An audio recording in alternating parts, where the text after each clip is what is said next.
NTPC Faridabad and Chief Minister's Good Governance Associates Program with Star Teachers of Faridabad. Hello students, आज हम 12th class का lesson 1 राष्ट्र निर्माण की चुनौतियां करेंगे। जैसा कि आप सबको पता ही है कि हमारा देश भारत काफ़ी लंबे समय तक अंग्रेज़ों का गुलाम रहा था और बहुत लंबी लड़ाई के बाद हमें ये स्वतंत्रता मिली थी और हमारा देश भारत 14-15 अगस्त 1947 की मध्य रात्रि को आज़ाद हुआ था।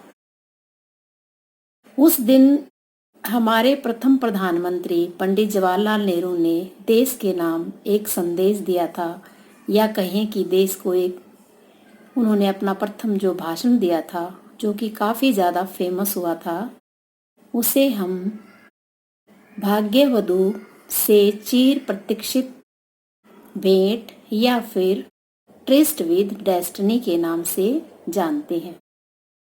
ये क्वेश्चन भी पूछा जाता है, 1 नंबर में भी आ जाता है कई बार और 2 में भी, कि प्रथम प्रधानमंत्री कौन थे और उन्होंने जो भाषण दिया था वो किस नाम से जाना जाता है। तो इसका आंसर होगा पंडित जवाहरलाल नेहरू। उन्होंने सबसे पहले जो भाषण, देश के नाम प्रथम भाषण जो दिया था, उसे हम भाग्यवधू से चिर प्रतीक्षित भेंट या ट्रिस्ट विद डेस्टिनी के नाम से जानते हैं। इसके बाद आपको पता है कि आज़ादी बहुत ही मुश्किल से मिली थी बच्चों, बहुत मुश्किल से। इसके लिए काफ़ी ज़्यादा प्रयास किए गए थे, काफ़ी लोग शहीद हुए थे और बहुत ज़्यादा संघर्ष के बाद हमारा देश भारत आज़ाद हुआ था। अब आज़ादी तो हमें मिल गई थी, लेकिन भारत में क्या हो कि भारत आगे विकास की तरफ अग्रसर हो, इसके लिए क्या किया जाए। तो उस समय पर जो मौजूद नेता थे और जो गणमान्य जो व्यक्ति थे, उन्होंने देश का अच्छा करने के लिए कि हमारा देश दोबारा से किसी का गुलाम ना हो और देश जो है वो चहुमुखी विकास की तरफ चले, इसके लिए कुछ फैसले लिए थे। तो वो क्या 2 बातें थी जिन पर सभी की सहमति बनी थी। तो वो 2 बातें थी, नंबर 1 कि जो शासन होगा देश का, यानी जो देश में शासन लागू किया जाएगा, वो लोकतांत्रिक सरकार के द्वारा चलाया जाएगा, ठीक है। और दूसरा था कि सरकार सभी के भले के लिए काम करेगी, यानी किसी एक वर्ग विशेष के लिए नहीं, ना ही किसी उच्च वर्ग के लिए और ना ही किसी अमीर वर्ग के लिए या किसी निम्न वर्ग के लिए या किसी अल्पसंख्यक के लिए या बहुसंख्यक के लिए नहीं, बल्कि सभी के लिए समान रूप से, यानी जो भी नियम कानून बनाए जाएंगे वो सब पर समान रूप से लागू होंगे, ताकि सबको ये लगे कि हम भारत में रहते हैं और हम भारत के नागरिक हैं और भारत जो है हमारे लिए सब काम कर रहा है। इसके अंदर ही अब 1947 जो कि बहुत ही ऐसा साल था कि जब हमें आज़ादी मिली थी, लेकिन साथ ही साथ इसमें हमें एक और भी बहुत बड़ा दुख सहन करना पड़ा था। जैसा कि कहें कि हमें एक तरह से बहुत बड़ी समस्या को झेलना पड़ा था, और वो समस्या क्या थी कि हमारा देश भारत अंग्रेज जाते जाते 2 भागों में बांट गए थे। तो ये पूछा जाता है कि 1947 का साल कैसा था।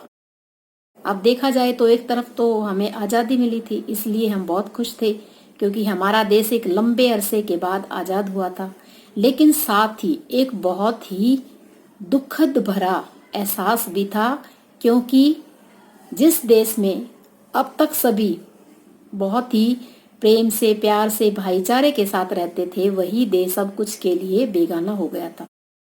तो ये साल कैसा था, ये इसका नंबर 1 हम लिखेंगे कि चारों ओर हिंसा का माहौल था, यानी इतने दंगे भड़क गए थे देश के अंदर कि एक समुदाय दूसरे समुदाय के खून का प्यासा हो गया था।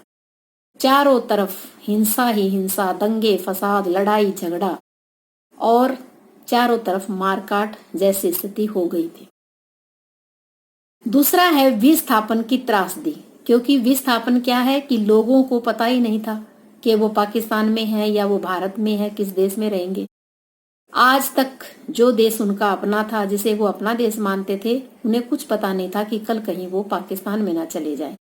तो विस्थापन की जो त्रासदी थी वो बहुत ही भयंकर थी। और तीसरा था लाखों लोग इस समय पर बेघर हो गए थे, उनके पास रहने के लिए ठिकाना नहीं था।